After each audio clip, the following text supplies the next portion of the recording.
자, 우리가 이제 지난주에는 우리 문 목사님이 말씀을 주셨고, 오늘은 이제 지지난주에 했던 그 두 번째 이야기를 여러분들과 함께, 지난번에 이제 천상의 예배였는데 천상의 예배 2, 두 번째 말씀을 같이 나누고자 합니다. 한번 따라하겠습니다. 천상의 예배, 천상의 예배.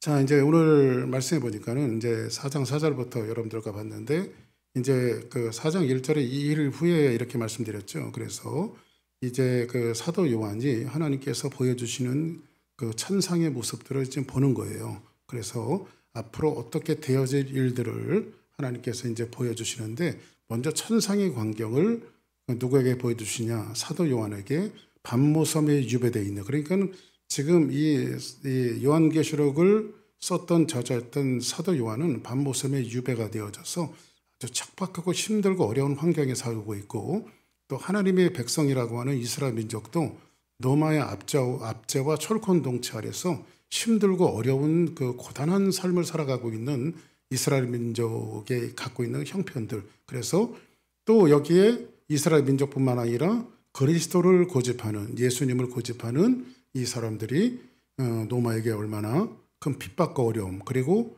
박해를 당했나. 그래서 요즘에 이제 사도행전 여러분들 같이 말씀드리지만은 이 그리스도인들을 핍박하는 사람들은 유대인뿐만 로마 사람들만 핍박하는 것이 아니라 동족이었던 유대인들까지도 같이 함께 핍박하는, 그래서 그리스도인들로 살아간다라고 하는 것이 얼마나 힘들고 어려운 것인가에 대한 것들을 오늘 말씀을 통해서 환경을 통해서 소개해주고 있습니다. 사실 저 북한에 가면은 사실은 한국 기독교가 북한에서부터 먼저 시작이 되어졌잖아요. 그런데 북한에 기독교인들이 있을까요, 없을까요? 북한 선교하시는 분들이 이제 북한에 실제로 다녀오시고 이런 것들을 들어보면, 북한의 지하교회에서 진짜 말도 못하게 독실한 크리스찬들이 생명과 싸워가면서 죽음의 위험을 무릅쓰고 신앙생활하는 사람들을 실제로 만나고 간증하는 것들을 보게 되면서, 우리는 얼마나 좋은 환경 속에서 우리가 신앙생활하는 건가에 대한 것들을 다시 한번 감사하지 않을 수가 없습니다. 자, 그러면 사도 요한이 천상의 모습을 보는데, 오늘 말씀해 보니까 또 보좌에 둘려 24보좌가 있고, 몇 개 보좌가 있어요? 24보좌가 있어요. 그 보좌 위에 24명의 장로님들이 앉아 계세요. 그렇죠? 근데 이분들이 뭐를 입고 있어요?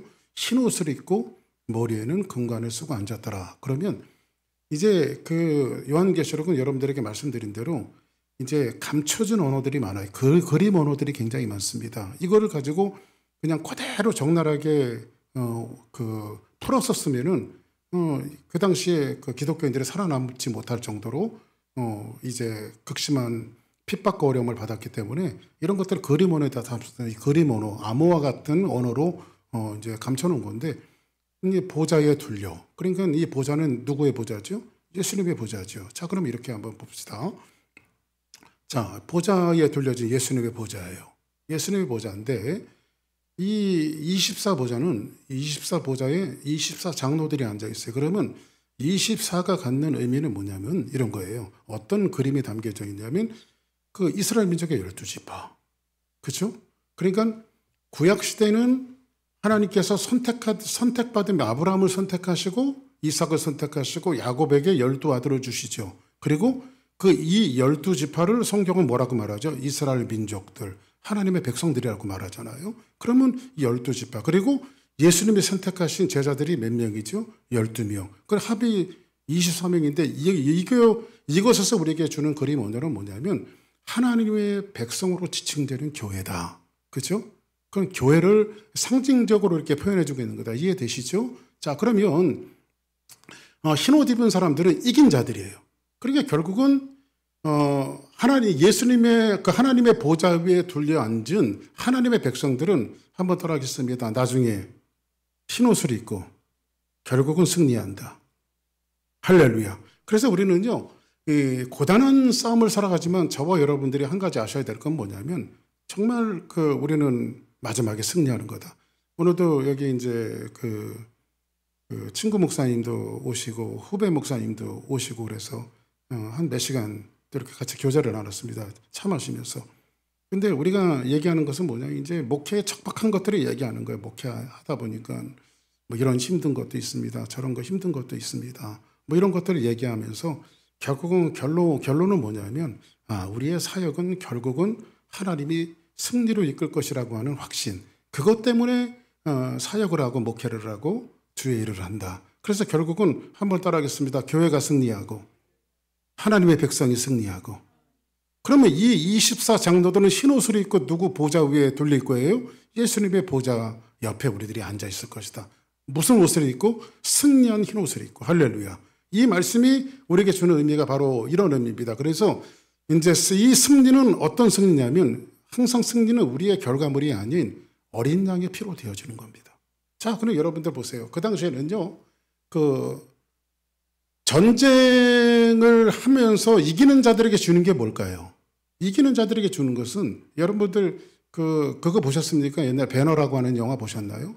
배너라고 하는 영화들 보면 옛날에는 수중전을 할 때에 배를 타잖아요. 배를 타면 지금처럼 뭐 모터가 돌아가고 뭐 이런 게 아니라 그냥 이렇게 이순신 장군 옛날에 나왔던 게 유명한 영화 뭐지? 하여튼 거기 거기서 뭐 이순신 자연노를 져라, 뭐 우연노를 져라 막 그러잖아요. 그러면 밑에서 이게 노를 짓는 사람이 이쪽 사람이 짓고 저쪽 사람이 짓고 막 그러잖아요. 근데 로마 시대 때는 수중전을 할 때에 이 노예들이 끌려와갖고 배 밑바닥에서 자기네들이 이 전쟁이 자기네 싸움들이 아니잖아요. 왜 싸워야 하는지, 이 싸움을 자기네들이 왜 해야 하는지, 그리고 내가 왜 여기 잡혀와서 내가 이 싸움에 왜 참여해야 되는지 아무것도 모르는 그런 상황 속에서 이들이 결국은 이 전쟁이 로마의 승리로 끝나면 로마는 반드시 이들에게 주는 것은 뭐냐? 승리와 그들에게 자유를 줬다는 거예요.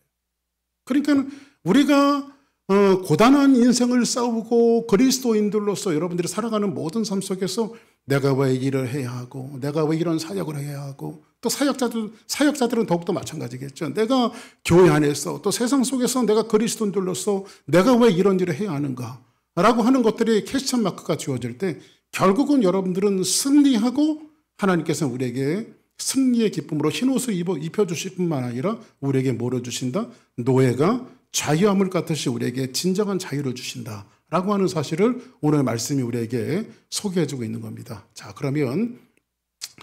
그러면 이제 여기에 이스라엘 금면류관을 쓰는데, 이 금면류관을 쓰는 것은 이 상급과 승리입니다. 그래서 아까도 제가 말씀드렸다시피 이 승리는 우리에게서 나온 것이 아닙니다. 조금 이따도 말씀드리겠지만은 그런 겁니다. 우리가 하나님 앞에 다 갔어요. 이제 우리에게 하나님께서 면류관을 씌워주십니다. 그런데 면류관을 씌워주시는데 주님 앞에 갔어요. 주님 앞에 갔는데 주님을 보는 순간에 머리가 하얘지면서 한 가지 생각밖에 안 난단 말이에요. 내가 여기까지 온 게 내 은혜가 아니었구나. 정말 저 예수 그리스도께서, 하나님께서 나를 인도하신 은혜였구나. 그래서 근데 우리가 처음에는 내가 쓴 면류관이 내가 그래도 고단한 삶을 살고 힘들고 어려운 삶을 살았기 때문에 여기 왔지 하다가 주님을 보는 순간에 그 면류관을 주님 앞에 벗어던지는 거죠. 왜 그럴까요? 우리의 승리조차도 누가 만들어 오신 작품이에요? 하나님이 만들어 오신 작품입니다. 그래서 늘 저는 머릿속으로 되뇌이는 것은 뭐냐면요, 한번 따라하겠습니다. 나는 자격이 없다. 그렇죠? 그러니까 우리는 늘, 그리스도인들은 늘 이 싸움인 것 같아요. 뭔가 뿔떡뿔떡 공로심이 올라오고 공명심이 올라오고 이럴 때마다 그거를 누르는 싸움 같아요. 정말 내가 걸어가는 모든 삶이 누구의 은혜다? 정말 하나님의 은혜다. 아멘? 정말 하나님의 은혜다. 그래서 사도 바울이 고백한 것을 뭐라고 고백합니까? 나의 나된 것은 하나님의 은혜로다. 할렐루야.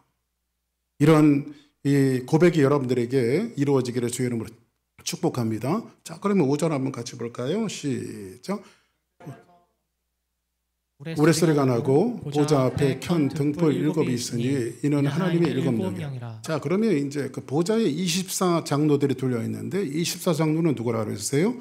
12지파와 12제자, 교회 하나님의 백성, 그 승리한 하나님의 백성들이 앉아있는 그곳에 보좌로부터 뭐가 나와요? 번개와 음성과 우레소리가 나고.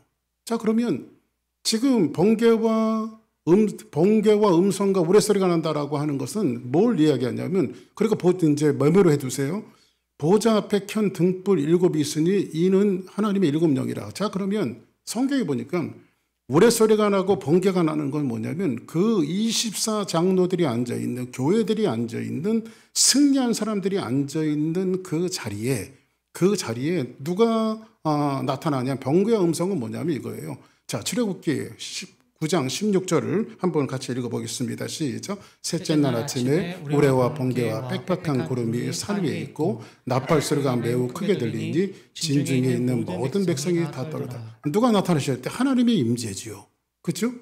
그러면 이 말은 뭐라는 거죠? 보좌에 둘려 있는 그 승리한 싸움을 싸우고 흰 옷을 입고 있는 그들 가운데 누가 항상 임재 있었다는 거예요. 하나님이 임재하셨다는 거예요. 아멘. 자, 우리 그래서 여러분들 우리가 걸어갈 때나 언제나 어디서나 우리는 하나님의 임재 앞에 있다라고 하는 거, 이것을 우리는 항상 명심하기를 주의 이름으로 축복합니다. 우리가 이 고단한 싸움 속에서 하나님은 나를 도와주시는 것 같지 않고 힘들고 어렵다고 잠깐 생각할 때도 늘 하나님이 나와 함께 계시다는 거, 이거를 우리는 잊어서는 안 돼요. 자, 그러면 여기 보니까는 그냥 보좌 앞에 7 등불이 있는데 이 7 등불은 뭐냐면 요한계시록 1장 4절 여러분들에게 이미 말씀드린 거와 같이 요한이 아시아에 있는 7 교회에게 편지하노니 이제도 계시고 전에도 계시고 장차 오실이시요 그의 보좌 앞에 있는 7 영과 이렇게 말합니다. 그러면 7에 대한 것들을 말하는데 스가랴에서 보면요, 이 영이 무엇인가를 우리에게 말씀해 주고 있는데 제가 한 절 여러분이 한 절씩 한번 교독해 봅시다. 스가랴 4장 1절입니다. 내가 말하던 천사가 다시 와서 나를 깨우니 마치 자는 사람이 잠에서 깨어난 것 같더라. 시작. 그가 내게 묻되 내가 무엇을 보느냐. 내가 대답하되 내가 보니 순금 등잔대가 있는데 그 위에는 기름 그릇이 있고 또 그 기름 그릇 위에 7 등잔이 있으며 그 기름 그릇 위에 있는 등잔을 위에서 7 관이 있고. 자, 여러분들에게 이제 언젠가 이 말씀을 좀 드린 적이 생각이 나는데 이 스가랴가 봤던 환상 중에 봤던 등잔은, 자, 성전 안에 그 등잔이 있죠. 등잔이 있는데 성전 안에 있는 등잔은 그 아날로그식이에요. 아날로그식. 말하자면 아날로그식이 뭐냐면요, 제사장들이 밤이면 그 감람류 올리브 기름을 갖고 들어가요. 감람류 기름을 그러면 등잔 옆에 연료그릇에다가 연료로 채우면 그것이 이제 어두운 성전 안을 비추는 거예요. 그 빛이. 그죠? 그리고 아침이면 또 제사장들이 가서 연료가 다 달았을 거 아니에요. 그죠? 그러니까 심지가 타니까 심지를 끄는 거예요. 들어가서. 그러니까 저녁에 들어가고 아침에 들어가고 제사장들이 바쁘겠죠. 그런데 그러면 이건 이제 아날로그식이란 말이에요. 근데 스가랴가 봤다는 환상은 뭐냐면 이런 것이 있어요. 여기에 보니까 그 등재 7 등대가 있는데 옆에 연료그릇이 있어요. 그렇죠? 연료그릇이 있고 7 등잔이 있으며 그 그림교류에 등잔 7 관이 있는데 그 등잔 곁에 뭐가 있어요? 아주 2 감람나무가 있어요. 2 감람나무. 그렇죠? 감람나무가 있는데 감람나무 하나는 그 기름 그릇 오른쪽에 하나는 왼쪽에 있나이다. 그러면 여기에서 감람나무에서 파이프라인이 연결되는 거예요. 오로메릭으로. 그러니까 감람나무 유를 연료그릇에서 붓는 거니까 여기 이제 그 파이프라인이 연결되는 거예요. 그리고 7 등잔의 관을 따라서 가니까 이거는 뭐냐면 아침에 들어가서 심지를 끄고 저녁에 끄는 시스템이 아니라 24시간. 왜냐하면 항상 감람나무에서 공급하니까. 지금 이 말은 뭐냐면 이스라엘 민족들이 성전을 건축해야 되는데 이제 스룹바벨의 성전을 건축해야 되는데 성전을 건축할 수 있는 임파서블이에요. 왜냐하면 이건 될 수가 없는 일들이에요. 응? 될 수가 없는 일들인데 하나님은 자꾸 성전을 만들려고 하거든요. 근데 인간의 상식으로는 되지 않는 이 성전을 어떻게 만들 수 있느냐. 이게 성경은 뭐라고 말하냐면 이 말씀에 그 유명한 말이 나오죠. 이는 힘으로도 되지 않냐고 능으로도 되지 않냐며 나의 영으로 되느니라. 누구로 되는 거예요? 성령으로 되어지는 거예요. 그러니까 교회의 사역과 우리의 모든 사역은 우리의 잘난과 재주로 되어지는 것이 아니라 누구의 능력으로 되어진다? 성령의 능력으로 되어지는 것이다. 할렐루야. 그래서 내게 말하는 천사가 뭐라 이르되 내 주여 이것들이 무엇입니까 하니 내게 말하던 천사가 대답하여 이르되 내가 이것들이 무엇인지 알지 못하느냐 하므로 내가 대답하되 내 주여 알지 못하나이다 하니 그가 내게 대답하여 이르되 여호와께서 스룹바벨에게 하신 말씀이 이러하니라. 만군의 여호와께서 말씀하시되 이는 힘으로도 되지 아니하고 능력으로 되지 아니하며 오직 나의 영으로 되느니라. 힘이라고 하는 것은요, 힘이 이런 거예요. 사람의 집합체예요. 그러니까 너희들이 그 세상 말로 얘기하면 쪽수로 되는 게 아니다 이게. 응? 그리고 여기서 능력으로 된다라고 하는 것은 사람 하나가 탁월한 기발한 능력이 있는 걸 얘기해요. 리더자들. 그러니까 탁월한 리더자가 있다고 하나님의 일이 되어지는 것이 아니라 교회 일이라고 하는 교회 일이라고 하는 게 참 목회를 오래 하다 보니까 너무 신비한 것들이 많아요. 너무 신비한 것들이 많은데 그 신비한 것들은 그런 거거든요. 이게 이제 이게 좀 힘들어서 안 되겠다. 그러면 또 기가 막히게 하나님께서 그 일을 이뤄내시는 것도 참 많이 보고요. 야, 이제 됐다. 요 정도 하면 되겠다. 하면서 자신감이 딱 생길 때는요. 하나님의 코를 또 바짝 더 눌러놔요. 이놈아, 네 힘으로 되는지 아냐? 이렇게. 그러니까는 이게 하나님의 일이라고 하는 것들이 그렇게 신비해요. 그래서 여기에서 7명은 뭐냐면 하시는 모든 세상 통치가 세상의 통치는 성부 하나님 홀로 하신 사역이 아니라 삼위일체 하나님이 같이 하신 사역이다. 그래서 오늘 성경에서 성령의 운행하심을 이야기해주고 있는데 다시 한번 4장 6절에 있는 말씀 보겠습니다. 자, 시작. 앞에 수정과 같은 유리바다가 있고 보좌 가운데와 보좌 주위에 네 생물이 있는데 앞뒤에 눈들이 가득하더라. 자, 그러면 이 보좌 주변을 이야기하는 거잖아요. 보좌, 예수님의 보좌 주변에 수정 같은 유리바다가 있댔죠. 수정 같은 유리바다라고 하는 것은 지난번에 말씀드렸지만 유리바다에 다이빙을 하면 어떻게 되겠어요? 머리가 깨지겠죠. 그런 유리바다를 이야기하는 것이 아니라 이건 그림 언어죠. 그러니까는 해석자들이 이것을 이야기하는데 궁창이라고 말했어요. 궁창. 그러니까는 누가 그러더라고요. 비행기 조종사들이 이제 뭐 진짜 천에 하나 만에 하나 비행기 조정을 하다가요. 이렇게 이제 바다를 항해할 때는요. 바다를 항해할 때는 바다와 하늘을 혼돈할 때가 있대요. 왜냐면 색깔이 비슷하니까.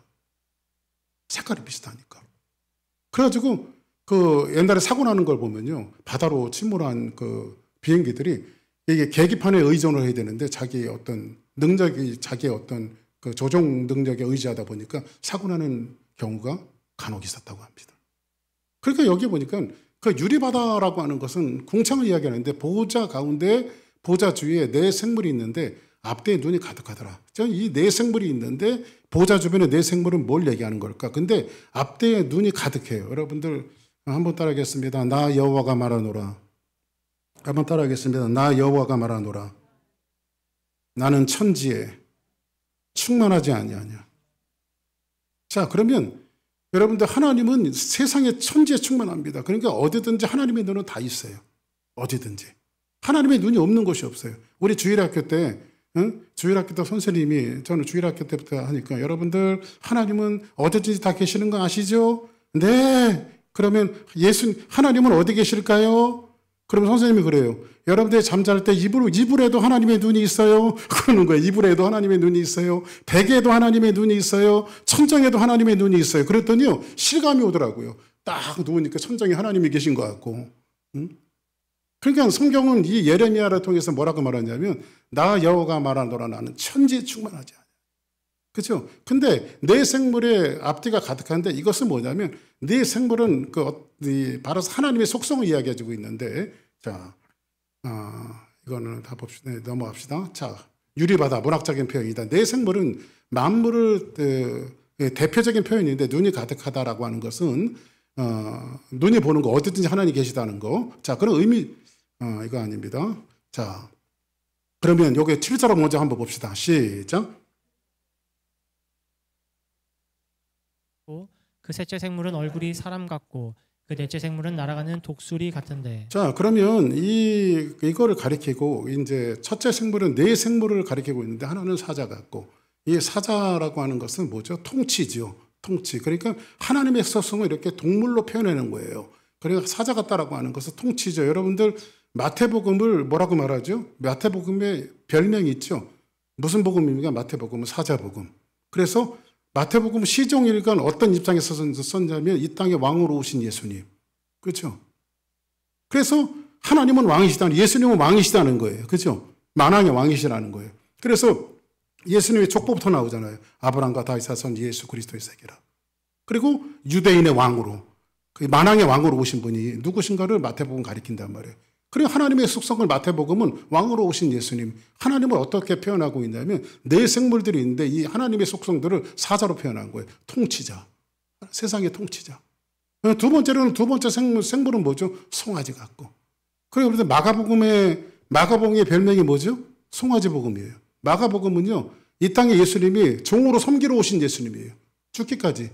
그래서 마가복음의 별명은 송아지 복음이라고 말하잖아요. 죽기까지 복종하신 예수님.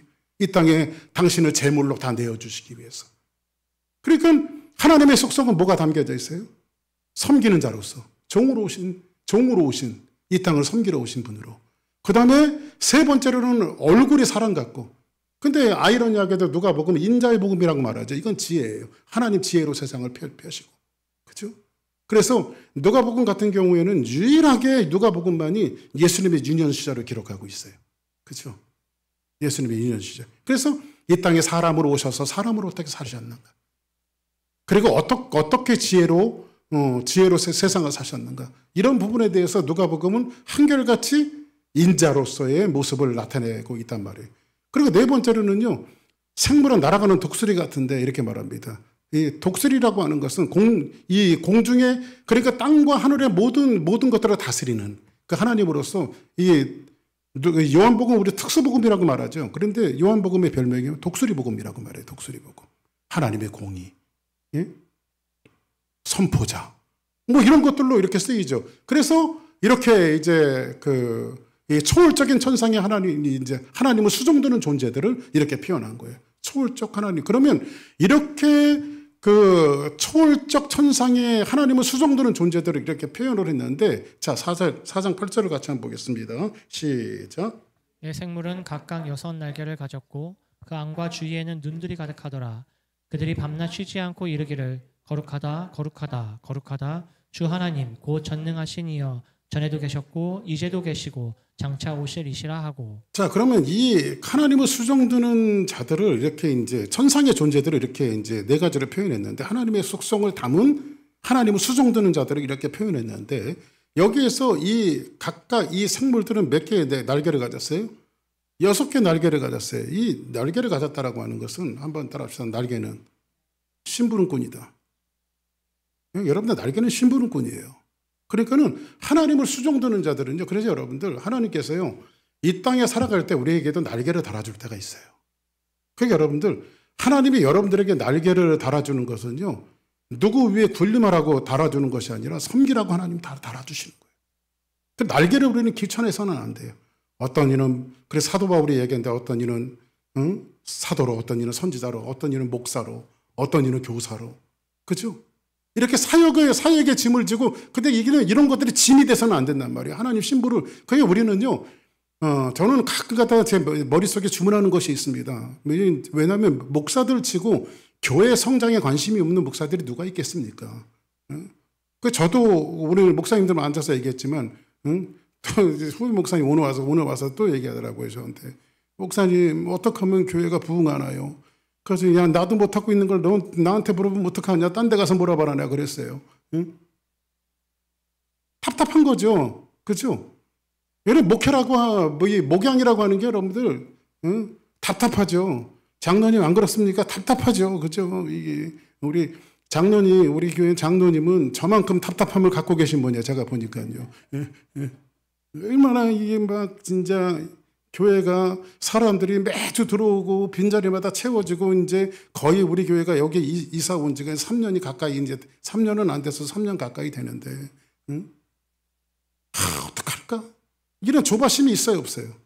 조바심들이 있고, 이 정도 됐으면 교회도 이제 쫙쫙 열려지고 성장해야 되는데, 오늘 여기 이제 총영사관에서는 인구들을 이렇게 세더라고요, 인구들을. 그래서 오늘 이제 점심에 총영사님이 목사님들 몇 분을 초청을 했어요. 그래가지고 오찬을 같이 하자고 그래서 이제 오찬 같이 하고, 그리고 이제 점심 먹은 다음에 목사님들 몇 분 저희 여기 와서 커피 마시고 그러면서 얘기를 했는데, 대충 총영사관에서 잡는 휴스턴의 한인들은 3만 명 잡더라고요. 여기 인구가 3만 명이래요.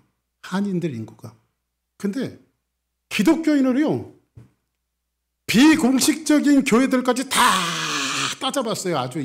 그러니까 일본 말로 전문 용어로 이빠이 따져보니까요, 교회 다니는 사람들이 5천 명이 안 돼요. 우리는 이상하게 만나는 사람들은 다 교회 다니는 사람들이잖아. 그렇죠? 어느 교회, 우리는 여러분들 한이들 만나면 어느 교회 다녀요? 이렇게 물어보잖아요. 그죠? 근데 실제로 교회 안 다니는 사람들이 훨씬 많아요. 3만 명에서 5천 명, 그것도 아주 넉넉하게 잡아서 5천 명이야. 넉넉하게 잡아서. 2만 5천 명은 어디 갔을까요?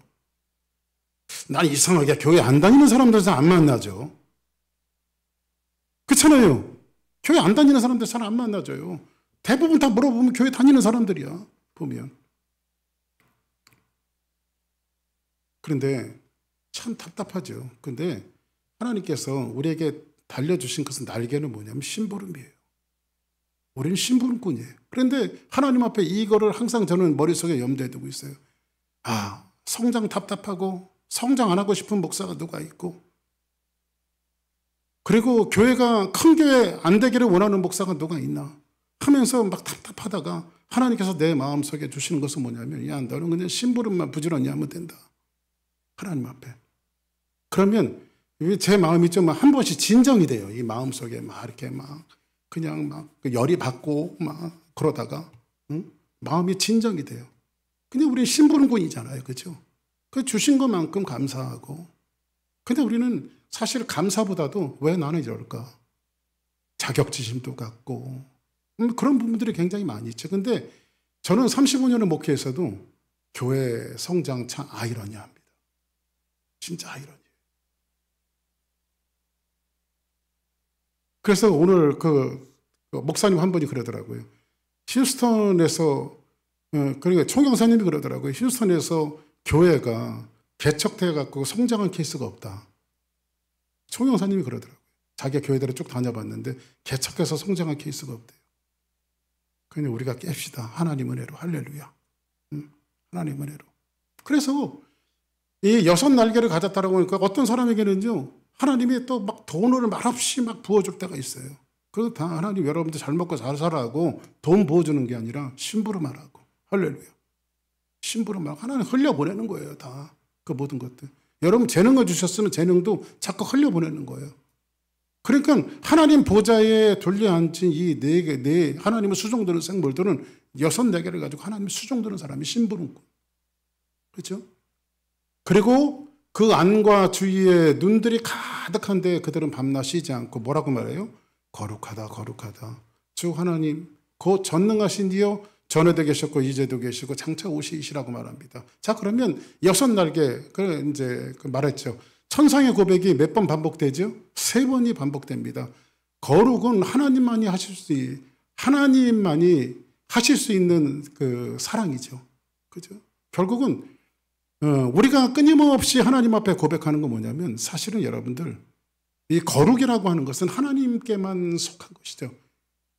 예수님도 내 아버지가 거룩하니 너희도 거룩하라는데, 우리는요 죽었다 깨어나도 거룩한 존재가 될 수 없어요. 그리고 그러니까 뭐 어떤 분이 그러더라고요. 기독교는요 예수님의 흉내를 내는 이미테이션이라고 할 수 없다. 그러니까 우리가 뭐 하나님을 흉내내는 게 아니고, 거룩함을 흉내내는 게 아니고, 진짜 그리스도의 사랑으로서 진실함을 갖기 위해서, 그죠? 근데 그 진실함은 어디서부터 오냐면요, 한번 따라하겠습니다. 그리스도의 공로. 여러분, 거룩, 공로라고, 우리가 거룩은 어디서 만들어지냐면 예수 그리스도의 공로로 되어지는 거예요. 어떤 분이 기도를 합니다. 열심히 기도하고, 하나님 제가 간절히 기도했습니다. 간절히 기도해도 소용없어요. 우리는 항상 그래서 맨 마지막에 누구 이름으로 기도해요? 예수 그리스도 이름으로 간절히 기도합니다. 그죠? 누구의 공로예요? 공로는 예수의 공로. 우리는요 뭐 하나 내세울 것도 없어요. 진짜 예수 그리스도의 공로밖에 없어요. 그리고 4장 9절에 있는 말씀 보겠습니다. 시작.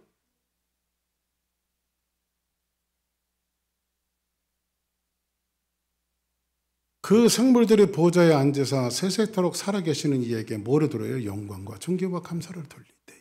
그렇죠? 감사를 돌려요. 10절 시작.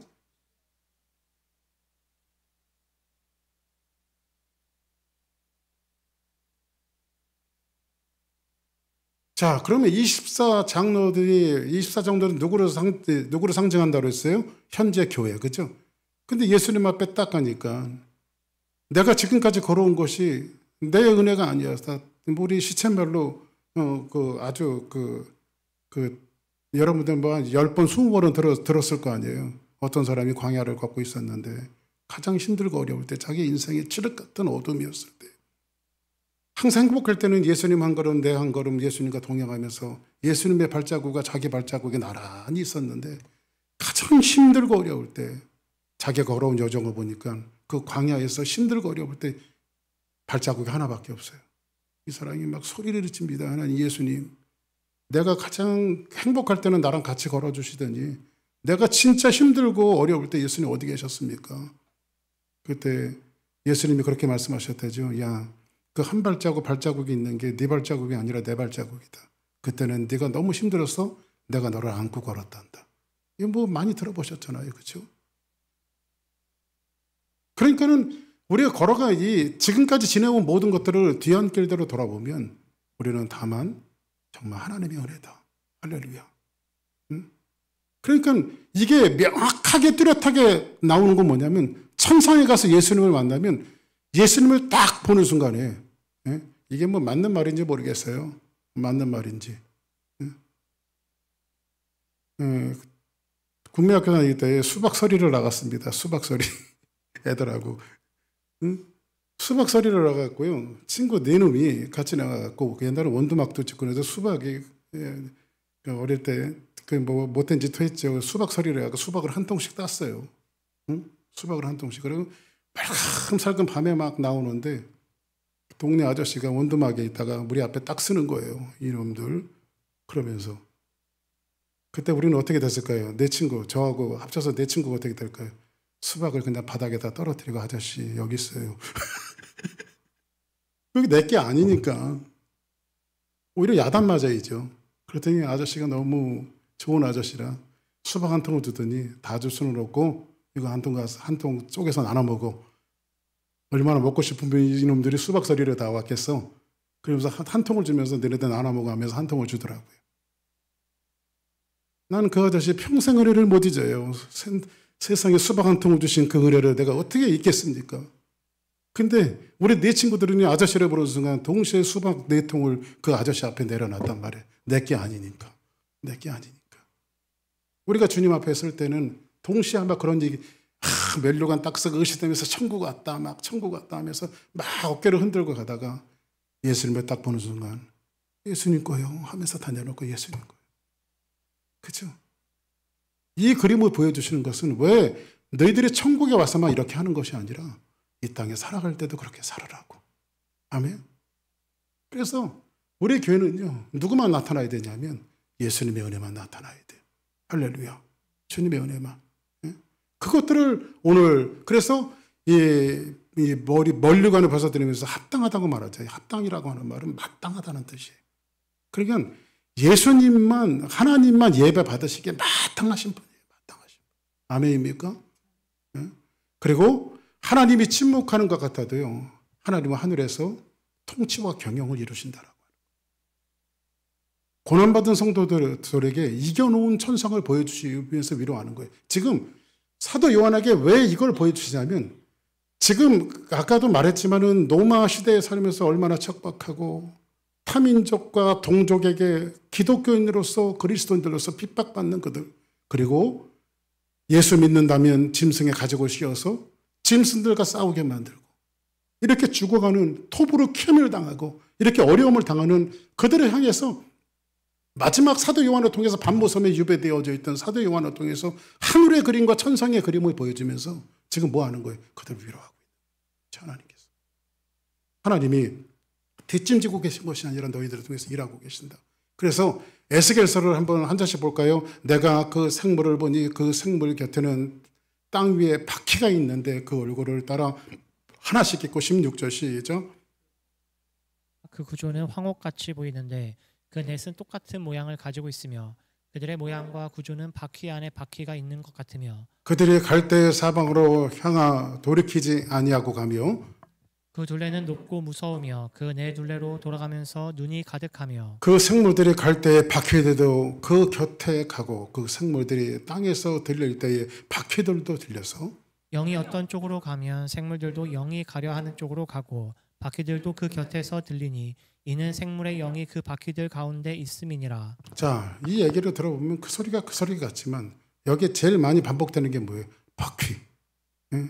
제가 얼마 전에 그때 문지원 목사님한테 냉장고 하나 조그만 거 날릴 거 있으니까 좀 도와달라고 제가 부탁을 했어요. 그래가지고 냉장고를 제가 사갖고 이제 집으로 갔어요. 집으로 갔더니 이제 도움을 하려고 이제 전화를 하려고 그랬더니 저희 집에 달리가 있어서 차에서 내려서 달리에 싣고 집 안으로 들어가 보고 요놈을 내가 들고는 못 갈 때 같아서 2층으로 계단이 있으니까 내가 달리를 한번 올려볼까 해갖고 달리에다가 냉장고로 줄로 묶어갖고 하나씩 하나씩 그게 바퀴가 참 좋은 거더라고 보니까. 그래서 혼자 올렸어요. 오지 말라고 그러고 제가 가능하면 사람 안 괴롭히려고.